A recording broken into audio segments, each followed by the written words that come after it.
Amahoro y'Imana abane namwe mwese mukurikiye Ingenzi TV, muri kumwe nanjye Studio Habimana. Umuryango wa Isilamu RMC ukomeje kuzamura iterambere ry'u Rwanda by'umwihariko mu karere ka Bugesera.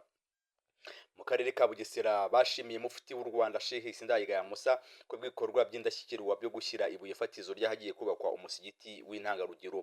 Umuyobozi w'akarere ka Bugesera Meya Mutabazi Richard mu ijambo rye yashimiye RMC umuryango wa Isilamu ku bw'ibikorwa bitandukanye bubaka bifasha abaturage ayobora. Ibikorwa abayisilamu babigeraho kubera umufatanyabikorwa wo muri Leta Zunze Ubumwe z'Abarabu bin Hez. Abarebye uko ibuye fatizo ryashyizweho bashimiye mufti w'u Rwanda Sheikh Sindayigaya Musa wazanye umushinga mu karere ka Bugesera. Hamaze kugaragara ibikorwa bitandukanye mu karere ka Bugesera byubatswe n'umuryango wa RMC. Ni byinshi kuko na Gashora hariyo ishuri ryisumbuye. Iyi ntambwe yatewe n'idini rya Isilamu yakabaye ibera andi madini ishusho yo kuzamura imibereho y'abaturage. Umuyisilamu wese wo mu karere ka Bugesera arakangurirwa kubungabunga ibikorwa bubakirwa kuko bigomba gufatwa neza bikazasugirwa ndetse n'abana babo kugira ngo bibagirire akamaro. Iyi ni Ingenzi TV.